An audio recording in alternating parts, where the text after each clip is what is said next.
Ladies and gentlemen, boys and girls, children of all ages, you are about to listen to the most entertaining and informative wrestling podcast out there.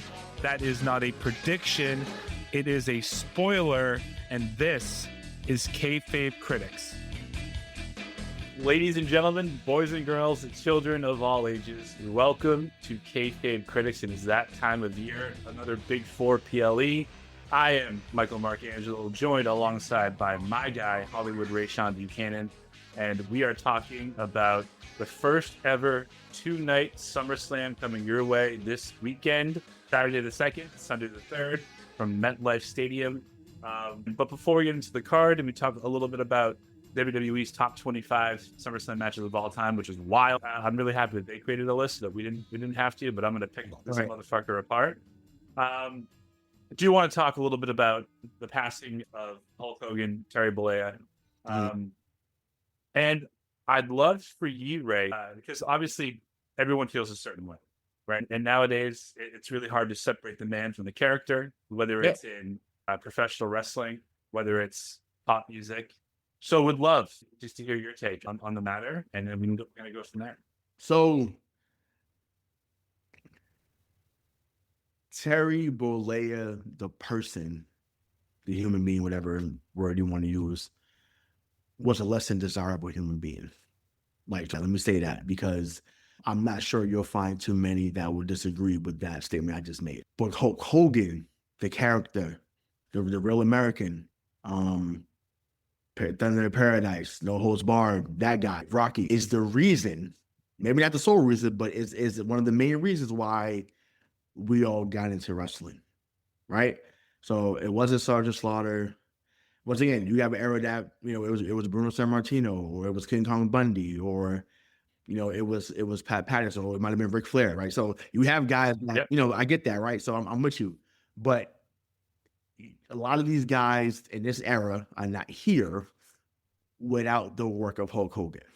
Once again, he was the golden goose in the 80s and parts of the 90s, and his run in professional wrestling is damn near unparalleled. So that's not an opinion. It's the men lie, women lie, as I always say when we do our other iteration of our shows. Men lie, women lie, numbers don't lie. And the numbers were there, the impact was there.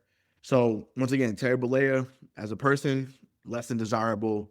As a character, the man's work for the business is undeniable.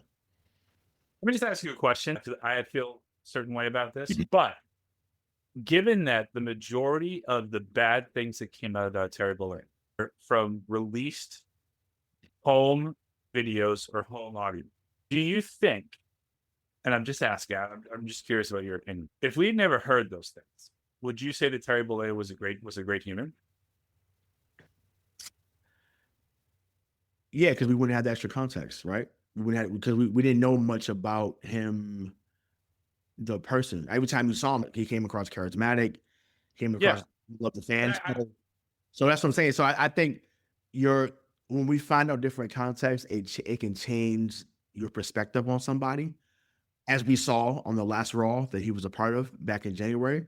You were there, and we weren't there, but like you was there in California, and you were listening to California, and them fans, for the most part, was not feeling it. Once again, I was there for WrestleMania 35, where he was the host with Alexa Bliss. He still, at that time, was getting a major pop, because people from our era, now older, if you're about 40 to 45, like he still elicit that response from you. You went back to WrestleMania 3 where he slams Andre the Giant. Like, you went back to WrestleMania 1 with him and Mr. Wonderful and I see and Mr. T and Roddy Piper. Like, you go back to those moments. So it's like he realised that response. But like I said, once that, and that was after the audio, right? That was in 2019. The audio came out in 2015, apparently 2016. So it changed what I thought of him in a moment when you hear that. But just like with a lot of stuff in this day and age, people have fake outrage.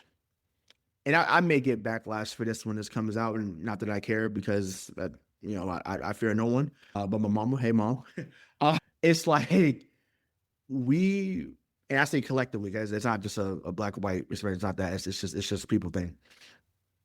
We support known people that are known to be horrible human beings on a regular basis. We support them, whether it be whether whoever you think is like that politically, whether who you think like is like that in your everyday life. We support people that are awful human beings on a regular basis. Just do. So it doesn't mean they didn't have impact on somebody positively because of a negative moment or moments that they had. You know, once again, I'll give insight to me and you, right? I won't get into all the jokes, but you guys can think about it. Me and Mike have religiously joked about Elvis Presley and Michael Jackson. Once again, there's no bigger Elvis Presley fan than Mike. There's no bigger MJ fan than me, right? And we have harmlessly joked about those two characters, but guess what? The impact they had on us musically will live on forever. See what I did there? It'll live on forever. So yeah, it sucked that those rumors or something could have been true. We don't know because we weren't there. But okay. Just to be clear, I have accepted that the my guy. Well, no, the reason why I say not there for is because I'm saying like not everything that came up about Elvis was true. Not everything that came up about MJ is true. That's why I say I don't say it. Sure. That's why I say that. But it's like we understand that, you know, they being constant in grown men and grown women would be in tears when they hit the stage. Once again, didn't take away from what they were off the stage, but you still rock with them. So, but yeah, like I said, for me, because of the nature of the comment, did it make me look at him differently? Sure. But once again, I was still excited to see him at WrestleMania 35. And I would have been excited to see him as seen him in real life now before he passed. Like, it's not like it would have been in the back of my mind, but I wouldn't have been like, man, forget you, Hulk Hogan, because you're this and this. Like, as always, it's always fake outrage because once again, this is not something that was widely talked about. It got resurfaced because he passed away.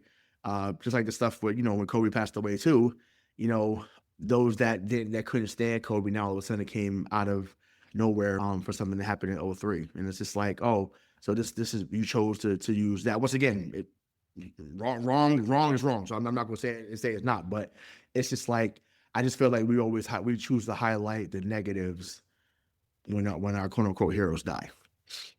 Yeah, I would just say like in pop culture and sports and entertainment, there's nothing that the public likes to do more than build somebody up and just to tear them down. I think when you have a conversation about Hulk Hogan and Terry Bollea, you have to admit that he did bad things.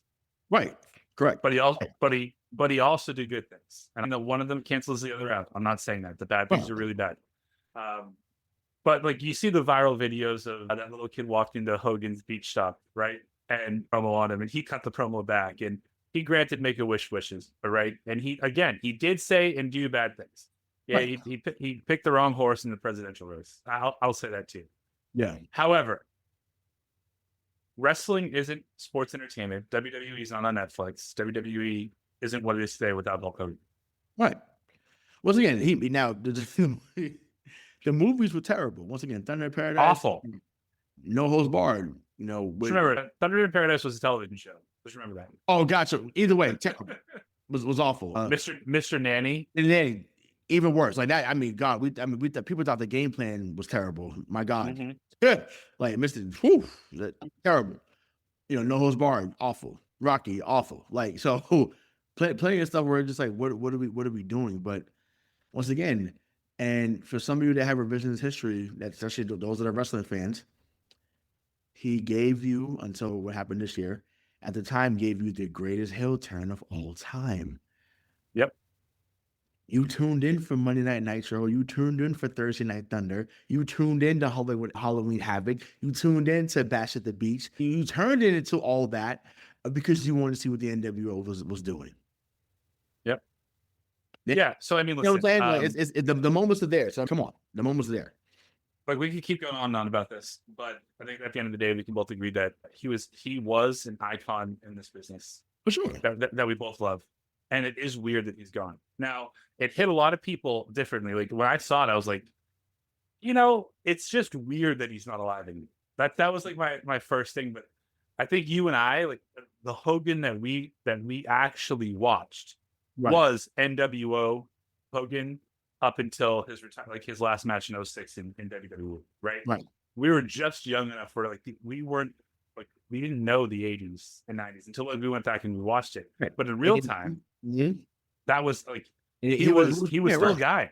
He stood him in, and like I remember. Like, listen. We talked about this at WrestleMania. Like once again, WrestleMania 18. That match with him and Rock. I mean, I to this day I've not been around. I've not heard a crowd like that. Nope. That crowd in Toronto was just they understood the moment much as anyone else. Him coming out to Voodoo Child, well, not that time, but I'm saying, but later on during that run, which someone said on Twitter, they was like that theme might be as good as the Real American. I was like, I don't know if it was as good, but it definitely it fit the mold for both characters. Like it fit mold for Hollywood, and it fit for what he was when he came back. And I remember when he won the title, I think it was at Judgment Day against Triple H. Backlash. Sorry, it's been 23 years, but once again, we remember JR on the call, like Hulk Hogan is, what I'm saying, like you remember those, so it's like I don't know, it was conflicting to say the least. To say otherwise, people are lying. But yeah, it's weird to know that he's no longer there. Even though it seemed like Vince McMahon was trying to join him too, in light of what just happened with him. It was like, yeah, well, so we're gonna have to have another one of these tough conversations with Vince Stacks.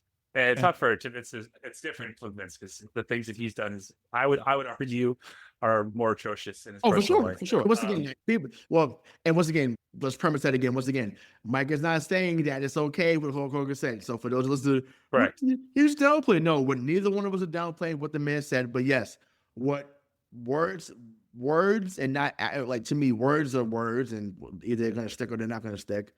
But when you did the acts that we know Vince McMahon did, for sure, you just know it. Like it's bad. So I said, but we'll get there. We'll come back here and do another Kayfabe Critics. But we'll talk about that when that happens. So just again, the first ever WWF champion, the last ever WWF champion, Hollywood Hulk Hogan. It's weird that he's no longer with us. Before we get into SummerSlam, WWE did another over the last week. They released a highly anticipated new series on Netflix, WWE Unreal. It gives you a backstage look at literally everything. And the whole premise of this was basically leading up from the Royal Rumble to WrestleMania. They go into obviously Cena's heel turn. Think of the All Access Pass behind the scenes, right? Because the IWC, I mean, they're doing what they always do. They're bitching about how they're breaking kayfabe. It's ruining the business. I don't believe that, but be curious to hear your take. So I knew that people were screaming that this is the end of the business. So predictable that they would scream that it's the end of the business. And to those that are our age and a little bit older, I would say, how many of y'all had the WWF home videos? Or hands raised for those that's not over, that's listening on audio, but for those that's on YouTube, your hands should be raised when you're in the car listening to this or wherever you're at listening to this. You had a home video. Well, guess what? The home videos gave us a peek behind the veil of the person, right? So whether it's Mick Foley, whether it's Shawn Michaels, Stone Cold, they gave it to us. It was happening then. Now, maybe it was characters that we grew up and loved and enjoyed, and we felt differently, but that's what that was. They've always been like this. So under Vince. Vince is not now, I'm saying, but then now we know Vince wouldn't have been this extensive. We know there's no way he would have done. The most he showed was when Brock threw the title at him. That's about it. But it was cool to find out how Gorilla goes. And once again, guys, people, I didn't even know that was still in WWE. Like I had no idea that Hurricane Helms was still involved. Like, I knew he did some producing. I know that Hurricane Helms was still there. I didn't know that Abyss was now part of Gorilla. It's cool to see, Road Dogg obviously was still involved. I knew that, but like a lot of those guys behind there, like didn't know that Brian Gerwitz, they came back for stuff like that. So I had no idea those guys that had been back. So yeah, so that I enjoyed it. I haven't seen the last episode yet, but I've seen 4 of them, and I didn't love the whole long thing on Charlotte. I was just like, okay, here we go. So y'all always doing something like it's just I'm like, or even we'll see him like if you're gonna make the episode about them, just give it to them. Like you don't have to give the whole background story about I started wrestling in 1992. Like I don't care. I want to hear about the current day and your journey to remain eventing WrestleMania, which they talked about, and I get that, but like this is not a healing story. I want to hear about what's going on now. Like yeah, you know what I'm saying? So I thought the story on Punk was just awesome. Like it just felt like it was a great moment where, because that Punk and Triple H hated each other beforehand. I think there's a lot of people still thought there was some animosity there, but to see the genuine emotion of Punk leading up to his main event at WrestleMania, and the way that, you know, Triple H just told him, like, listen, you've always been a main eventer. I thought that was great. Right. I don't want to go too much into episode 5 because you're about to see that, but I don't. First of all, I have 2 thoughts. I think that for the majority of this time, while they're still in character. Yes. I think WWE is trying to create a kayfabe behind the scenes, which, by the way, great. Doesn't matter to me. I love it. I love different aspects of the business. And there's, I mean, if you were to, I would watch a making of Bad Boys 2 because I love that movie. I love those characters. I love, and it wouldn't ruin it for me. So, like, people need to stop and just really just shut the fuck up about it. But so the only concern, well, not concern, but the only thing I had a issue with is, and this is minor, but it's just like, how do you call Travis Scott before calling Cody and Cena? How? I know. Are you kidding me? Like, and once again, maybe he's seen it how it was when, you know, before WrestleMania 14, where it's Shawn versus Stone Cold and, you know, Mike Tyson's a special guest referee. Maybe that's how Vince did it, right? Maybe Vince said, okay, let's call Tyson and see if he's in on it, see if he wants to do it. He's the baddest man on the planet against our baddest man on the planet. Like, maybe that's what it was. He does a double turn. Like, maybe that's how they did it then. But I'm just like, dude, like, there's no way Travis Scott, as once again, him as an artist, this is not what we're talking about. I like him as an artist. He's really good. Been to a couple of his concerts, really good. There's no way he should have this much influence in this space. Once again, he's not Logan Paul. He's not Bad Bunny. That's why I think there are some pieces of this editing and other things that we're seeing that still work. Like they made The Rock look like the end all be all in this, and it's just like, dude, you're one of the board members. You really are not the final boss, I promise. But again, the fact that we can debate this and talk this is more. It makes them better. But also with him too, right? Because apparently, maybe he said this on the last episodes. I didn't see it, but I've seen it circling on Twitter. I guess he calls the final boss the greatest hero character in history. His greatest. He said it's the most gratifying experience of his career. He thinks he can make it the greatest heel character in the business. Which again, that's a work that he says a work. But that's so off base. Sure, but that's what the final boss would say. But even it's like, dude, even your Hollywood Rock era was better than this right now. Let's be honest. Your nation run as the like. There's no stop it. Like, once again, and maybe because there's been such a pause in the story with him, we have not seen him on screen until this now. Like, we haven't seen him on screen. So now, does that mean we'll see him, you know, this weekend in SummerSlam? That'd be cool. But not to just do some, you know, thing with his hands. And the fact that was planned too is wild. Like, why wasn't that just a natural thing? Why is it you're talking behind the scenes and you say, well, maybe I do something like this? And really, come on. And Rock, you're too great of a performer to have it that nuanced, Rock. Really? Come on. That to me, I was a little annoyed with that. But now hearing it, even though, once again, I can't argue that it was great to see Cena turn heel. It was great. I was and still am very intrigued by a Cody turn now at this moment. I'm intrigued.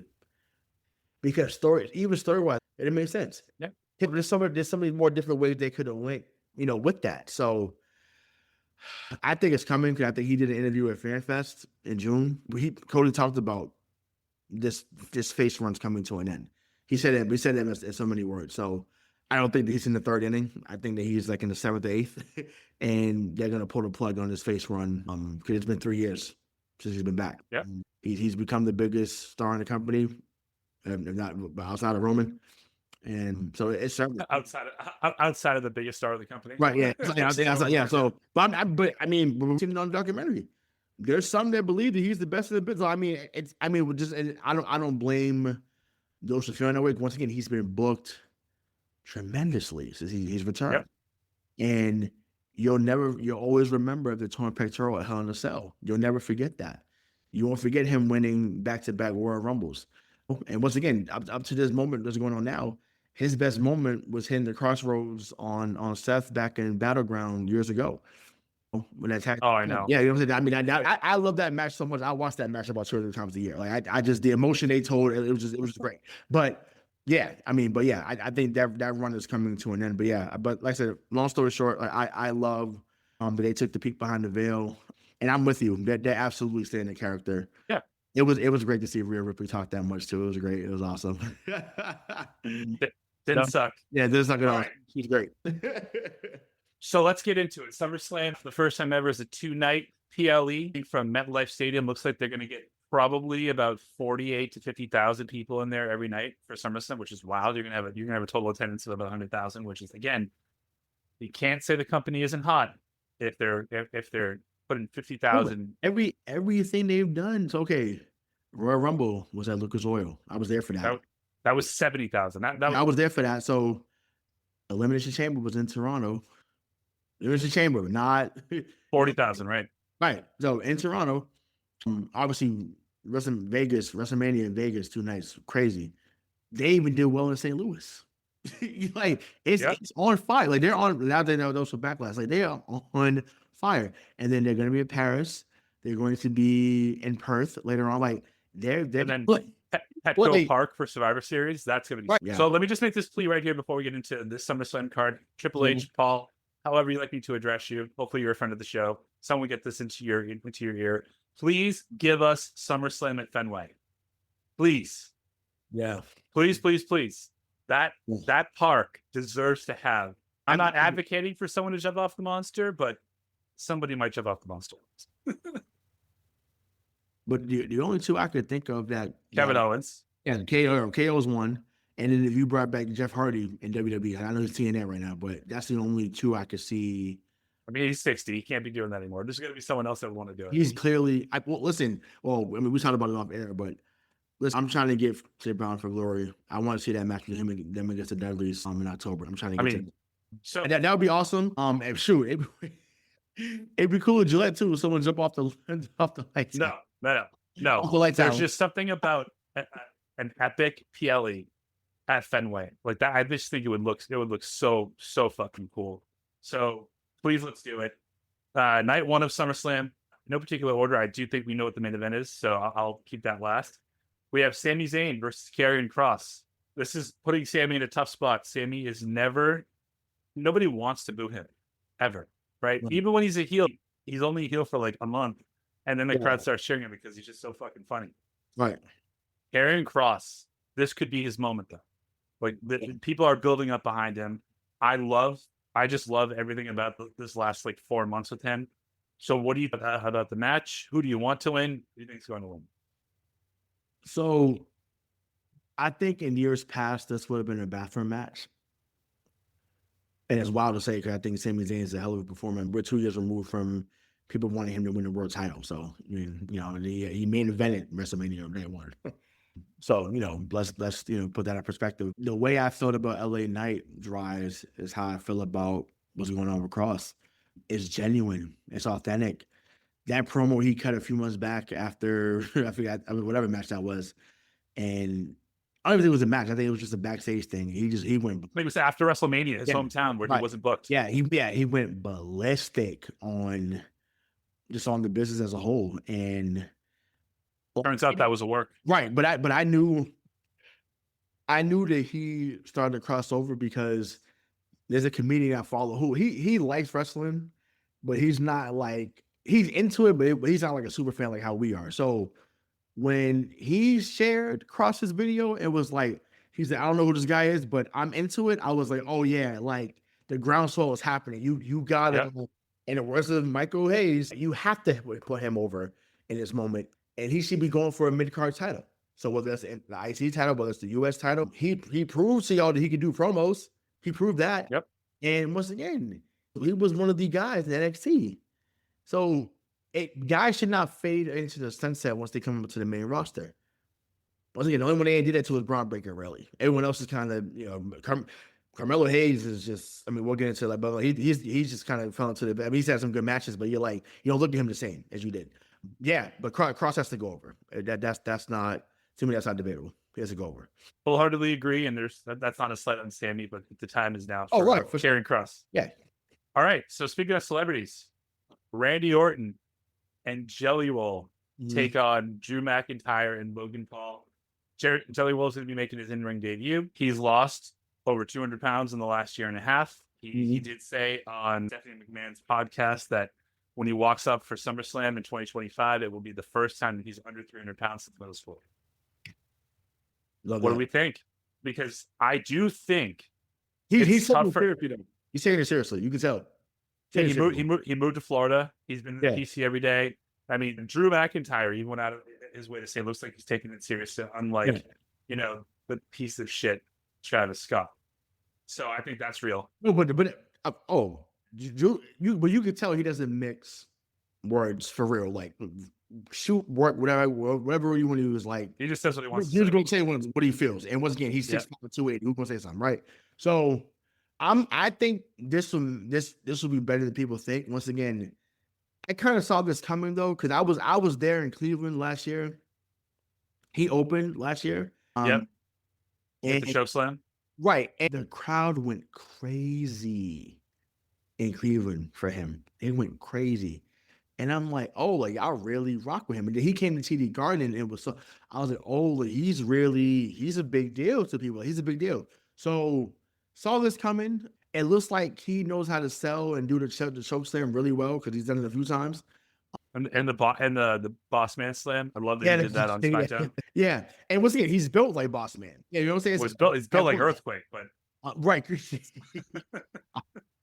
Yeah, so I think they'll do their best to let him get his stuff in, but it'd be cool to see him and Randy win. But I wouldn't be surprised if Logan Paul and them win it. But I think it'll deliver more than people think. Yeah, so it's so funny because I used to think like whenever you'd see a celebrity on the card, you'd be like, oh, like this sucks. But ever since Bad Bunny, and really Logan Paul too, but I don't even look at Logan Paul as a celebrity anymore. Like he clearly gets the business, he gets it. But ever since Bad Bunny, I'm like, oh, they act like the celebrities that come in now, again minus Travis Scott. It kind of feels like they don't want to they don't want to disappoint the fans, and you can see that like Jelly Roll's been a fan of this, right? He's been a fan of WWE throughout his entire life. When Johnny Knoxville. Yeah, he took it as seriously as he could under his jackass persona. Right. Oh yeah. So you know what I'm saying? So I think that's clear. But yeah, I'm hoping that he does really well. Once again, it's a big risk when I think about Jelly Roll and Bad Bunny because they're touring. It ain't like, oh, they're doing movies or like they're touring. So it's like if something was to go wrong or whatever, like they botch or whatever, like they can mess with their money outside the ring. You know what I'm saying? So Bad Bunny hitting Canadian destroyers and jumping off top ropes, like it was. And having what I would say is the best, if not one of the best celebrity matches of all time against Damian Priest in Puerto Rico. Yeah. Like that was an actual really good match. And the entrance was onto this fucking world. That whole night was crazy though. Like even I mean Vegas didn't win that night, but like that crowd was crazy. Like even was that the same year they went to France too, to Lyon, France? Yeah. Like it was when the crowd for the first it was incredible. Like whole crowd doing, like it was just that was like they gotta, I mean, side note, they gotta go back and do a PLE there, excuse me, another one. That crowd gave what it deserved. 100%. I also think that this isn't a throwaway match. It speaks volumes for what Triple H or how he feels about guys like Randy Orton, obviously McIntyre, too, and even Logan Paul, that they trust them enough to put them in the ring with Jelly Roll. Like that is he delivered. Like, and we've talked about this with Logan Paul. He delivers every time. So and I knew they rocked with him early on when he had a title match with Roman.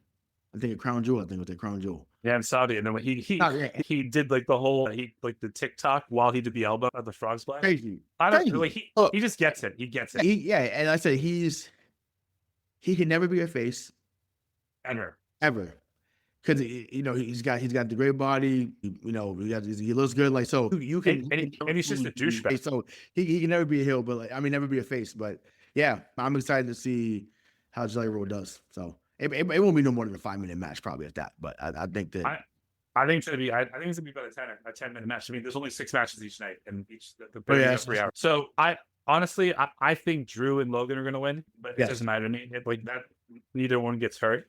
I'm gonna segue to what could be the worst match of the entire pay-per-view, both nights. Jade Cargill versus Tiffany Stratton. Now I've come around. It's Tiffy time. I get it. Like I really like her. I think she can be led to have a great match in the ring. Mm-hmm. We're about to find out if she can lead. Yeah. Because Jade can't. Not yet. Anyways, not yet. Well, right. So this could go off the rails. So back to WWE Unreal, right?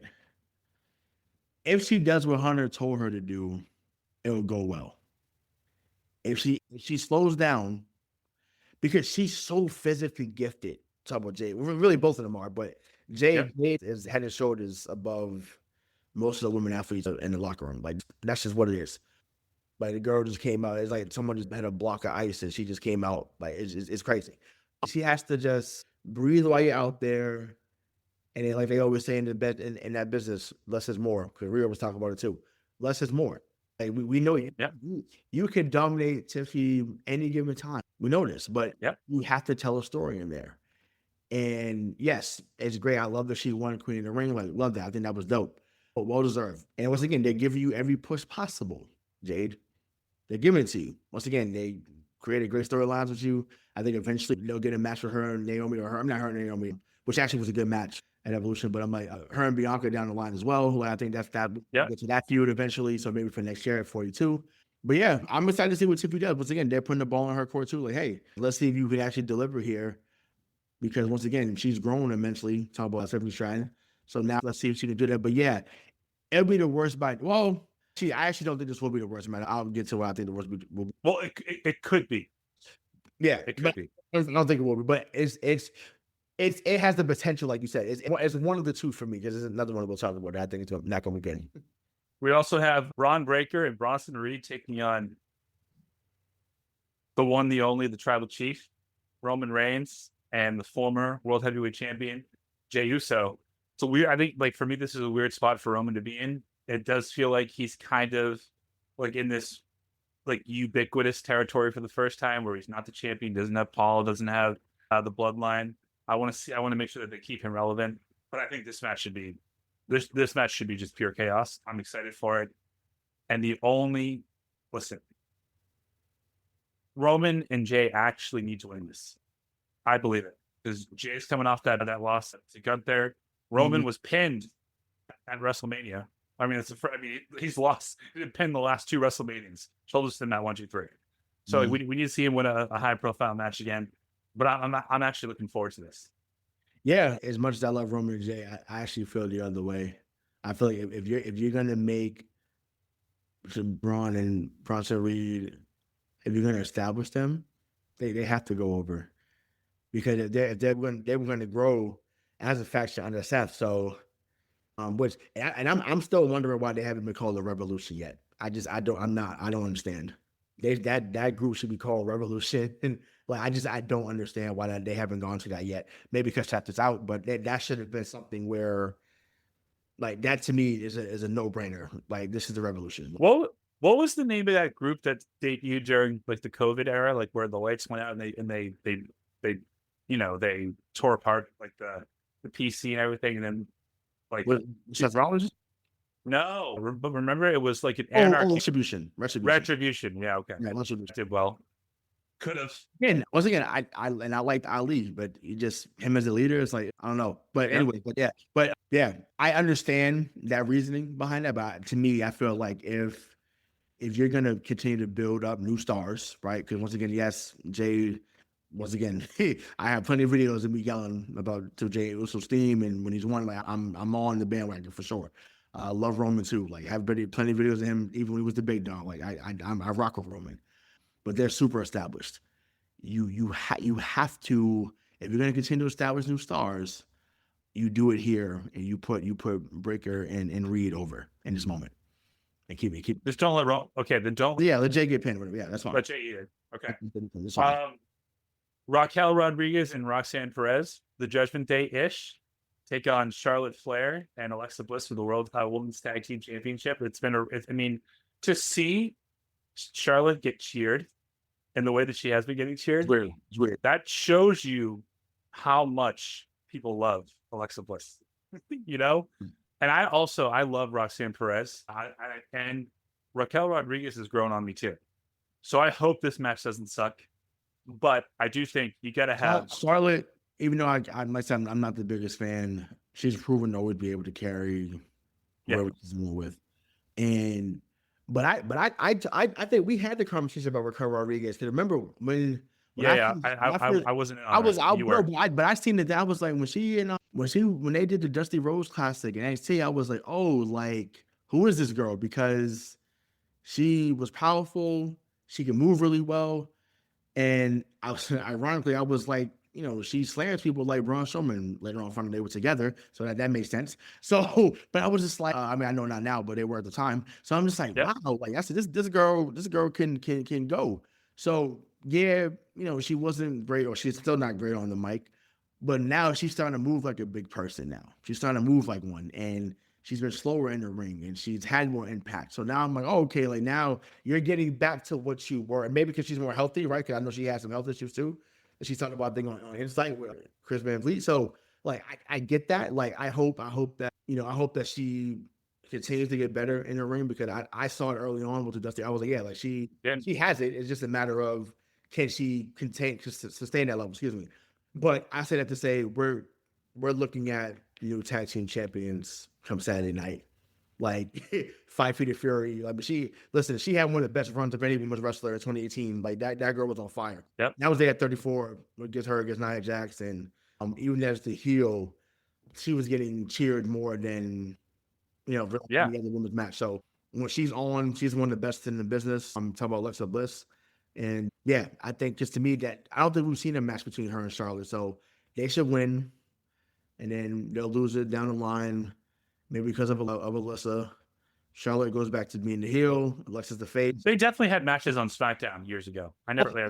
I'm saying we came up in the era where we saw those having matches on SmackDown. It was like, oh, like you would just get a random great match on SmackDown.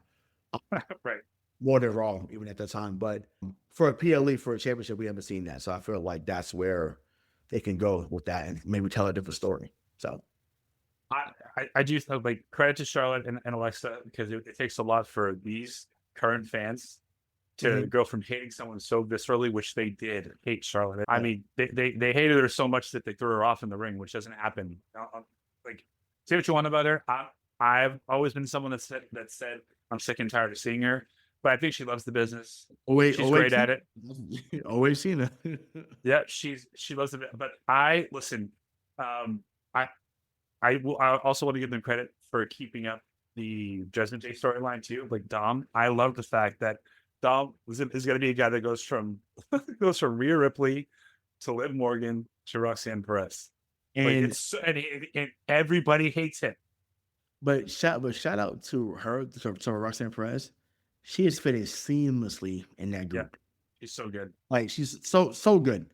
So, but yeah, shout out to Dom. Shout out to Dom. Shout out to Dom. I was there for the double turn at SummerSlam last year, and what a way to start.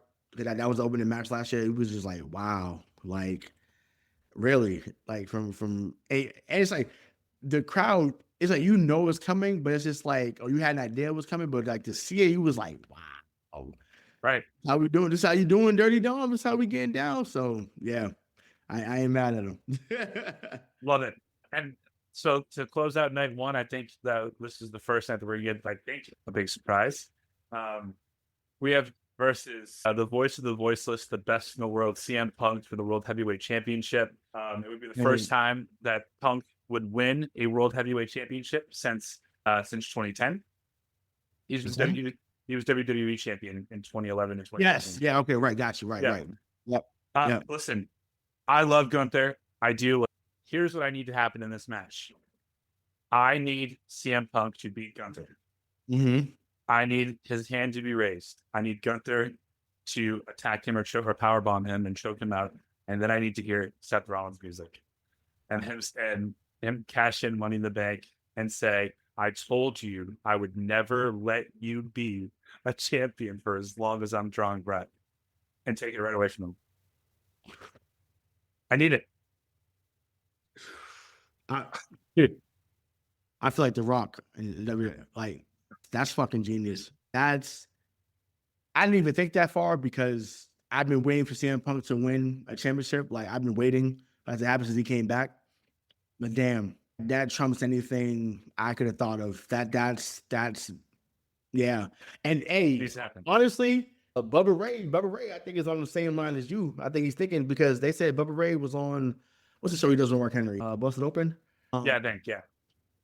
He was on this, that the injury feels fishy. Like, yep. And I'm just like, I was like, there's no way. And I don't say no way because anything can happen, but it's like, Seth wouldn't do a high risk move that would make his knee buckle when that's the reason why he got hurt in the first place all them years ago, right? And once again, he's done I always call it the Lion Salt because I'm a Jericho guy. I always call it the Lion Salt, but he was doing the Lion Salt. And it's just like, to miss like that, I'm like, So, and once again, I didn't think about it, so Bubba Ray said it. And then now you put the whole, and maybe the documentary had, sparked your creative juices, because damn, I didn't think that far. That'd be gold. And to me, that should lead to WrestleMania 42, where CM Punk finally gets him and wins that WrestleMania. If we were to do night 2, I could say we could close the show on that, because that would be awesome. So that's what I hope happens on night 1. For night 2, again, no particular order. We know the main event. So I'm just going to open it with the 25th anniversary. On the 25th anniversary of the first TLC match at SummerSlam, we have a TLC match at SummerSlam, the Wyatt Six versus Andrade and Ray Phoenix versus the Street Profits versus the Motor City Machine Guns versus DIY versus Fraxium. This should be a fucking car wreck. So I think this is the match I was talking about. I was like, I didn't remember who was in the match. I don't know how you deliver with it being 6 teams. Once again, the TLC was 3. So Hardy's, Dudley's, Edge and Christian. So, like, what was the one when the Hardys came back in Mania that you were there for? Oh, 33. 33. I know 6. Yeah, but it was the Bar, Enzo and Cass. Maybe they were just better teams involved. Maybe it was just better teams, because I don't know. Street Profits, Motor City Machine Guns. Listen, we talked about them having the match of the year at one point. I love the Street Profits. I'm not. DIY does nothing for me. I don't even know who's in the Fraxium. I know LWO. I don't even know who's in this group. So, and then once again, to me, they fumbled the Y6. They fumbled that. Like, to me, they should have been doing more with that. Once again, they had a nice little return with them, and then they haven't done much with them. So to me, I'm not moved by it. I would love to see the Street Profits win, because that's just how I feel about Montez Ford and Angelo Dawkins. But I think it's gonna be the Y6. Well, they're the champions, aren't they? They're the champions. Yeah. I mean, maybe they win, but I wouldn't mind seeing, Montez Ford and them do it again. Or speaking of that, maybe they lose and it's because of Dawkins, and then we finally get a turn. Because, at some point, Montez Ford, just like your boy many years ago, thrown through a window. Yeah. He deserves to have one solo run. He deserves it. If these guys get 15 to 20 minutes, I think you're going to be very pleasantly surprised. Well, if that means you feel they're going to open. They open. Because to me, they're not going to do this because it would be the main event. And we'll talk about it. But I would have opened with Steiner Rhodes. I would have opened with that. I'd open with that match. Me personally. But because, once again, I'm a Seth Rollins guy. I think he's always, to me, his best matches have always come when he's opened. He's the WrestleMania 33. I was at like 34. Like when he 35 gets Brock. When he opens the show, I'm like, I don't know. It's but just remember his SummerSlam match against Cena was it 2013? 2015. 2015. That was amazing. They closed the show with that. But I'm saying, like, I just feel like usually when he opens, or when you have opening match for the title, to me, yeah, to me, it's just closing it, in my opinion. But that's just my opinion. I wholeheartedly agree with you, but I think for Cena's final SummerSlam, he's going to close out the show. So like this match should open it, in my opinion, because I do think this could steal the entire weekend, or it could be a train wreck. Who knows? Next match, which I can't believe that, like, I'm excited for this, but it's just because of how good one of them is in character and how good the other one is as a wrestler. In the Intercontinental Championship, you get Dominic Mysterio, the champion, versus AJ Styles. Like, what world are we in when Dominic Mysterio, and I think he's going to be cheered over AJ. I really do. Man, I've been in a few crowds the last couple of years. Like, AJ Styles doesn't really get booed. Did you see even when he's been like a tweener, like he doesn't get booed. Did you see the pop that Dominic got last weekend when he invaded AAA? I mean, yeah, I mean, he's off. I mean, once again, when he won the IC title and that crowd went crazy, right? Like, so much so that he was just like, I may get yelled at for this, but I'm gonna go and soak in this moment. Like, yeah, like you should, bro. It took a long time for you to get there. Been out there for 10 minutes, raising the title. So y'all just have to fight me, suspend me later on. I'm the IC champion, baby. I'm the workhorse. I'm the guy. You know what I'm saying? So yeah, that's been great backstage work. Didn't know that AJ could be that funny. I did. I thought it was great when he was the fucking valet guy. I mean, it's so stupid, but it was funny. It was good. No, right, that's what I'm saying. But please have Dawn cleared by next week. It's so good. And then AJ, I have a paper. I have a doctor's note. It's so good. Again, I hope they give this time. I hope they give this match time to breathe. Yes. Because I think it could also be a good match. I would have Dominic win. Yeah. Yeah. To me, I'm totally for it. I'm with that completely. Yep. Solo Sikoa takes on Jacob Fatu for the United States Championship in a steel cage match.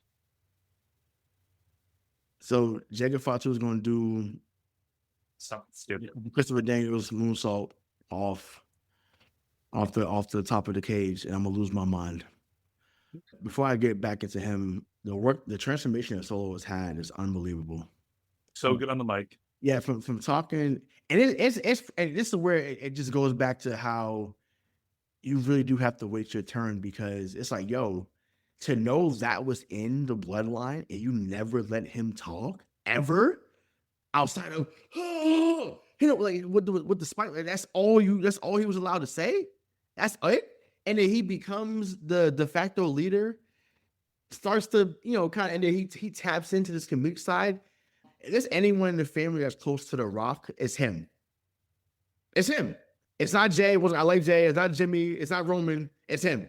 He has the manners of The Rock when he was in the Nation. That is. Yep. He sounds like him. He moves like that. I'm like, that's Rock 2.0. They won't bill him as that because, I mean, for whatever, fine, that's fine. But his comedic timing, his cadence was stuff, like, I'm like, he's Rock 2.0. Like, and I can confidently say that during this run, like, he has won me over tremendously with his work. And once again, he did really good as the street champ in NXT. And he has some promos there where you're like, okay, like, he can really go on the mic. But he's calm, he's reserved, and all of them are nuanced characters. But like I said, if there's anyone that resembles what The Rock was, especially early in his career, it's absolutely Solo, by far. And I love Jacob Fatu. Yes. He's a beast. He's great. I mean, I don't know if I would say he's great on the mic, but he's electric. Like, people know what he says. I think that this match, again, there are a few matches in between both nights that could easily be the match of the weekend, which is a great place to be. Unfortunately, I don't think that's the next match I'm going to talk about. Becky Lynch versus Lyra Valkyria for the women's. No count out. no DQ. If Lyra can't beat Becky, she can never challenge again for the IC title as long as Becky's champion. Now, listen, I think their matches are good. I do. I just don't care, and I don't care because of Lyra. I think I identified it. Yeah, yeah. Wow. Listen, I thought they did a good. They did a really good job trying to make me care last week on Raw. Like, yeah, she's got. Hello, fella. I got my Becky stoppers on. Yeah, yeah, like that was better. I was like, okay, I want to see more of this, but I'm always gonna be a Becky guy too. Always, always, always, always love her. But I just don't think that Lyra makes like Becky pop. You know what I mean? I don't know what it is, and maybe I'm completely missing, and maybe they have one of the best matches, but it'll probably be a good match. I'm just not invested in the outcome. Yeah, I mean, we differ there. Like, to me, I think initially I was like, I don't know, but then I seen the match, right? And sometimes you don't always have to be like the talker to get me invested in the match. Like, if I feel that you had a good match, like I will want to watch another one that you're a part of. And Lyra definitely is a little more over with the crowd than I thought that she would be, because they sing her theme as soon as she comes in. Like, so soon as her music starts hitting, like, woo, like they start hitting as soon as she comes down the ring. But and maybe it's like what Becky was seeing her like, maybe she sees her like a little sister, because I know they're from the same country, but it's like, so maybe that's a little bit of playing into it too. But yeah, but like you said, you just said it. You do need a great foil, and yeah, I mean, do I think that Becky Bailey probably would have been a little bit different? Of course, it would have been, which is why they had the triple threat. That's why they did it, right? But I do think they're putting Lyra in the spot to see obviously what she can do. I do think we'll see a little bit more, because it is a no holds barred match. I do think we'll see a little more creativity on both sides. So yeah, like they didn't talk me into the building, but because once again, we both like Becky, and Lyra's growing on me, I'm not as down as match as maybe you and some others may be, which is understandable. But I think that match will be just fine. Just want to point out that night 2, there's only one match on the card that has and will allow for disqualification. 5 matches are basically no DQs. Yeah. So that brings us to our next one, which is, I think, again, I just love her. It's the Women's World Championship triple threat match between Rhea Ripley, Io Sky, and Naomi.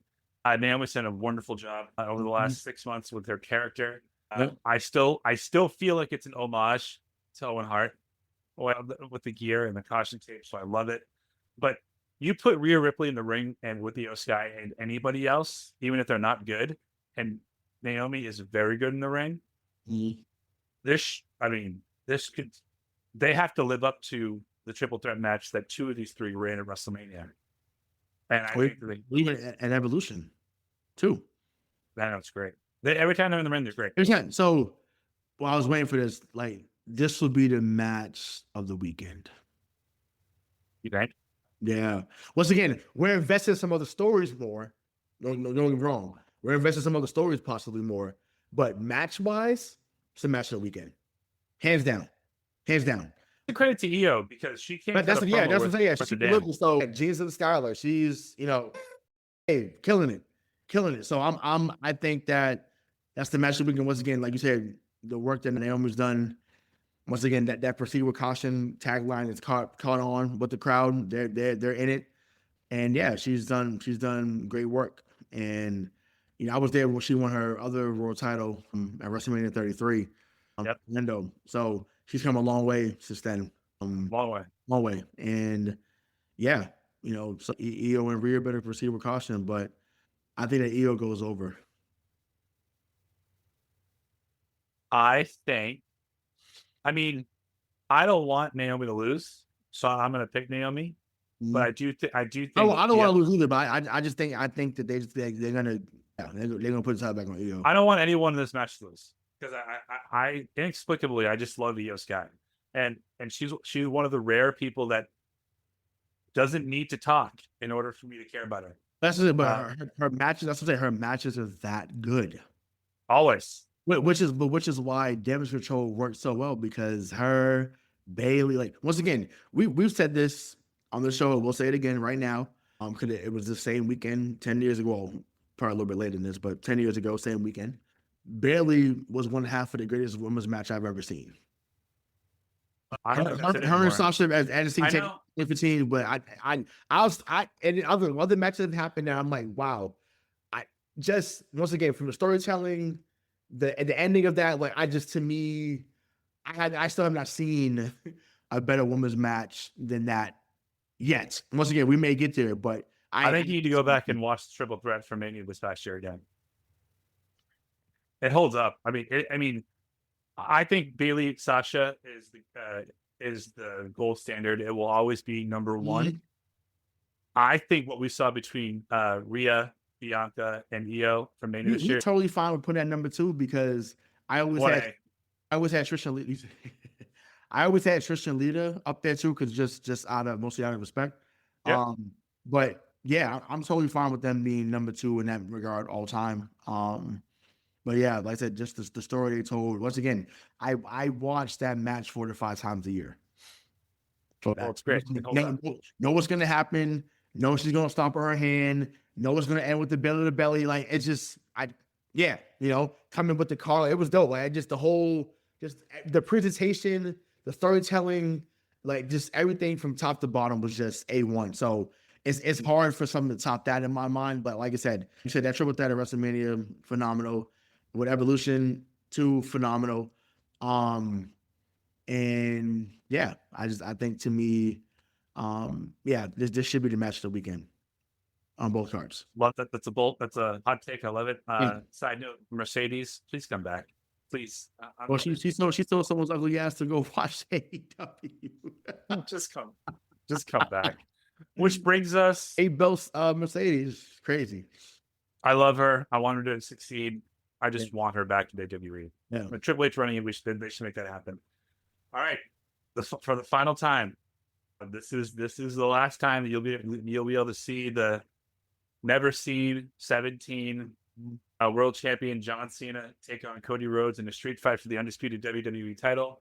I think it's great that they made this a street fight because that I do think that Cena he's lost a few steps. I think he's told you that. I think it's clear. This match will allow him to be protected, and I think the final boss comes back. I do think The Rock comes back to screw Cena. Right, but I feel like a double turn is coming. Yeah, well, he screws Cena for Cody. Right, who aligns himself. Right. Yeah. Well, and because it was cool to see. The hero run hasn't been what I thought it would be. It just hasn't overall. What do you think it missed? Because I loved when he was cutting promos on the kids and freaking Europe. I love. Yeah, and I guess maybe I'm trying to think. I think because I thought I was going to see more of everyone that was involved when it happened initially. I thought we were going to see a continued story of it. So I think maybe that's what I was looking for. So maybe I got my hopes up in that regard.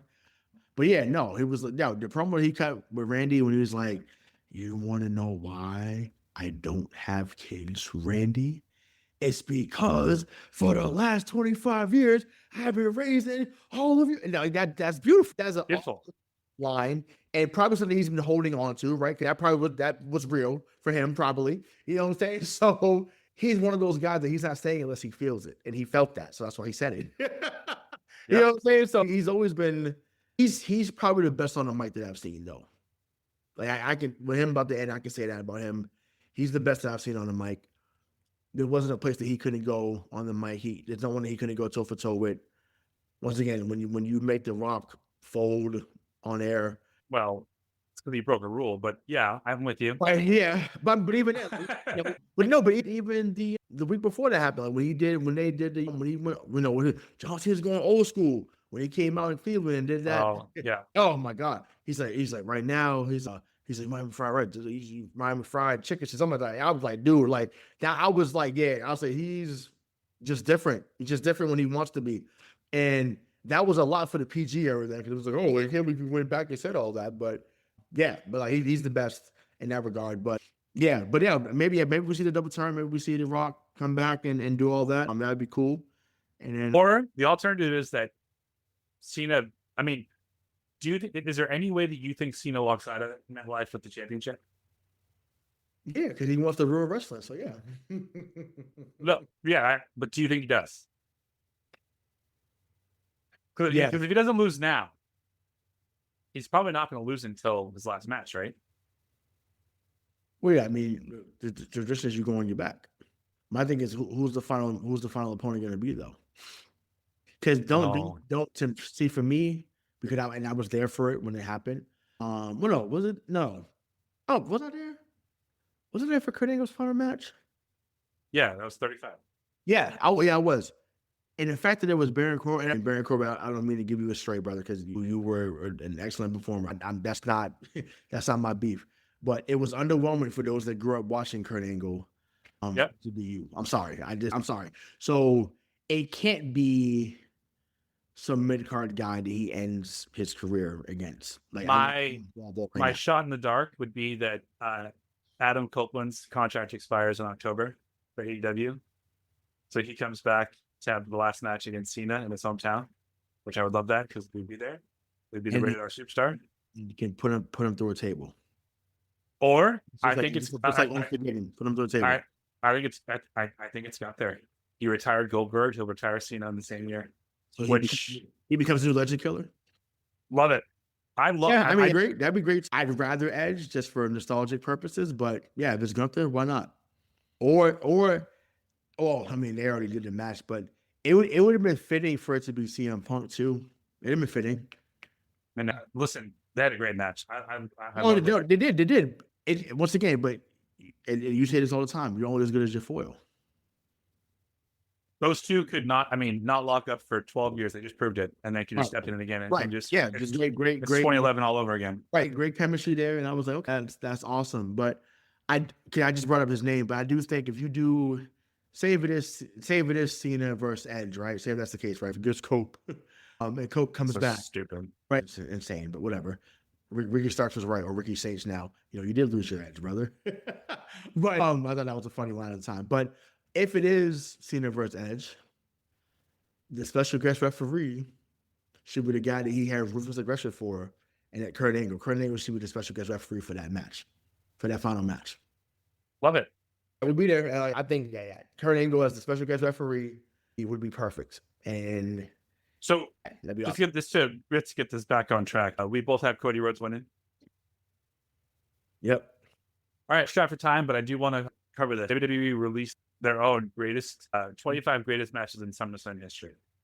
I had a problem with this list the minute I saw number one, because it wasn't what, in my opinion, it should be. Mm-hmm. So WWE has number one, Bret Hart versus the British Bulldog for the Intercontinental title for Wembley Stadium in 1992. I thought that was a great match. For the pop, Bulldog won. Great. Right. Crazy. I'm not objective here. I understand that. How do you not have Shawn Michaels versus Triple H unsanctioned from 2002 as number one match in SummerSlam history? How? Tell me how it isn't, right? I'll listen to you. I'll believe you. Well, no, I mean, we talked about this before. Like, for the moment, I get why Bret Hart and Bulldog were one. I do, because Wembley Stadium, first time, one of the times early on where they had that big of a crowd for a pay-per-view, like it was insane. For a non-WrestleMania, for sure, yeah. Yeah, for non-WrestleMania, it was like, wow. So I get it, right? And then, Bret Hart was super over, so was Bulldog, and we get that. I was trying to pull it up, and my phone was going crazy, but so yeah, Shawn Michaels, once again, when you're gone for as long as you 4.5 years, 4.5 years, right? And you come back, and now once again, it propelled a run that to me was greater than his first run. From 2002 to 2010, he was better than his first run in WWE. Like, and only won the world title that same year and never won it again. But because from the chase, from the matches he put on with Cena, a fatal four-way with Cena, he even had a great match with Vince. Like that, it's like, are you kidding? Like he had a great match with Mark Henry. Yeah, you know what I'm saying? Like, I'm like, that's unbelievable. And once again, granted, this was a whole different event because it was on Raw, but I'm like, 20 years later, because you was there that night, you still remember him super kicking Shelton Benjamin, which is maybe one of the best finishers to a match ever, regardless of the show. Like, I don't know. To me, just what he, just what he meant to the business, and just to know that it could have been over in that moment, and he still gave you a 35, 40-minute match with Triple H. Like, unbelievable. Unbelievable. Dude, so their top 10 is as follows. Number 1, obviously, is Hart versus the Bulldog. Number 2 is John Cena versus AJ Styles from 2016. I'm 3. No way. No way. I know. I have problems with this list. Yeah. Number 3 is Bret Hart versus Mr. Perfect for the Intercontinental title, 91. By the way, I'm okay with that. Yeah, I'm okay with that. I got it up there too. I got it. Number 4, we got Punk versus Lesnar, no DQ 2013, which I thought is very underrated. I don't know if it's top 5, but it's top 15. I'm okay with that. Not number 4 though. Number 5, Bret Hart versus Owen, and steel cage match for the WWE Championship in '94. That should actually be higher than 5. Yep. I thought that was Bret Hart's greatest SummerSlam match. And then we have at 6 is the TLC match from 2000 with the Hardy Boys, Dudley Boys. That's top 3 for me. Sorry, that's top 3. Sure. Like, for what that meant going forward, like, how do you not? Like, it went from, we're having a triangle ladder match at No Mercy, so they named the whole match after. No, like that has to be higher than 6. Like, no way that's 6. No way. Number 7 is HBK versus Triple H in 2002, which is a damn travesty. Mm-hmm. Number 8, The Rock versus Lesnar for the Undisputed title in 2002. Now, if you're telling me for the importance of what it did for Brock, great. But in terms of like match quality, it's not top 10. No. Number 9, again, is Shawn versus Razor ladder match from '95. It wasn't as good as their first one, and it shouldn't be a top 10, in my opinion. Right. Number 10, this should be higher. Edge versus Taker, Hell in a Cell. That was better than 10. That was one of the 2s of the year that year. So yeah, absolutely. And then there were just a few notables, right? I mean, Cena versus Daniel Bryan in 2013. That's when Triple H screwed Daniel Bryan. And that's a bigger, once again, for what that became. Yeah. That has to be higher. That moment was huge. But, I mean, we have to go through the whole list. But I'm looking at, you got that at 13. The fact that Ray versus Kurt is not on here is wild.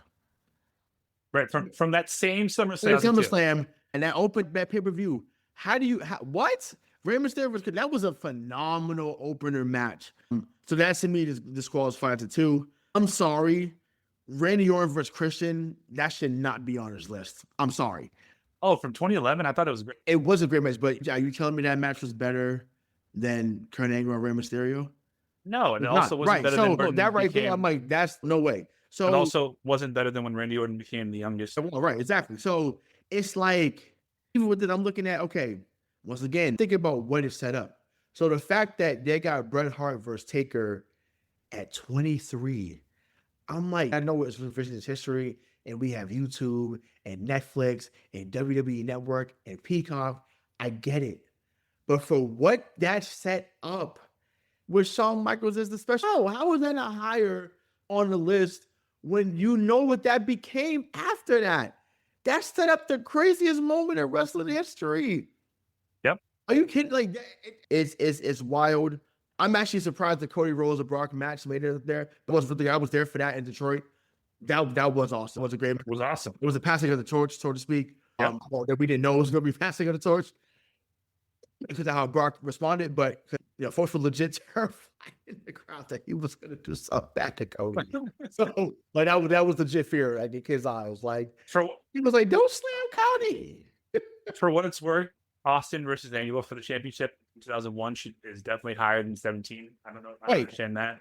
And maybe I'm missing this, but I don't see The Rock versus Kurt Angle versus Triple H on here from 2000.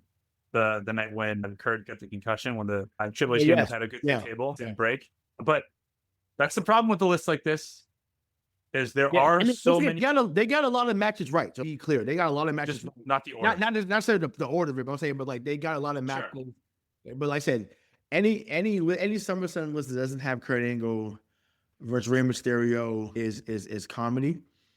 Once again, that's crazy to me. Crazy to me. I was shocked that they had your least favorite match on here, which is The Rock versus Triple H. I was shocked they had that match on here. I mean, it's not my least I thought the favorite. match was okay, but no, you hate that match. No, I didn't say. I've never once fucking said that. It's my least favorite ladder match. I wouldn't say that. It's no, but that's because I forget what. Oh, you hate it. You hate it. I never fucking said that. I'm trying to remember. No, but I'm trying to remember when we spoke about that though. It was either about. It might have been last year. I can't remember, but I thought that you said that was like at least. No. I was like, damn. I'm like, it was that bad. Oh, I know what it was. I always get it mixed up because I thought it happened at Fully Loaded, not SummerSlam. I thought it was Fully Loaded that match happened. But yeah, I thought that was better than what it was. But yeah, but I was even surprised they had it as high as they had that, honestly. But like I said, they got a lot of matches right on there. Your boy Braun Strowman made the list. So stupid. I think was it the pay-per-view before when it was Lesnar versus Joe? That was way better. That match was unbelievable. That one-on-one match. Yeah, that was great. Yeah. Whatever. Yeah. Punk versus Hardy TLC match 09. That absolutely should be on there. I don't know if it's 18, but yeah, I don't listen. There have been so many good matches that it's hard to connect to 25. But to say that HBK versus Triple H isn't a top 5 SummerSlam match of all time is fucking wild. And one of the guys that's in the company in that match runs the fucking company. No. They're both running the company right now. But just from a pure match standpoint, the storytelling ability. Right. Again, I'm biased. No, but I'm big on what these matches lead to, right? The reign of terror. Right. No, well but it led to the Elimination Chamber, and it led to one of the greatest calls in wrestling history. Like, you believe miracles. Like Shawn Michaels, it's the world. Like bloody face, the brown tights, like the classic fall on you after hitting the sweet chin music. The confetti, like it just. I'm big on what the certain matches lead to. So you can't say, well, just in that moment. No, like it led to other stuff, and like to listen or to read these lists, and they don't have, I feel like, certain reference for stuff. But once again, hey, and that's why they have it. It gave us content, so we thank you for that. Most of the list right. It's not their order, but you got most of the list right for sure. That's right. Well, that'll do it for this episode of Kayfabe Critics. Thank you so much for listening. Go out there, enjoy SummerSlam, 2-night event, first time ever for Hollywood Rayshawn Buchanan. I am Marcangelo. We'll talk to you on MTP next week.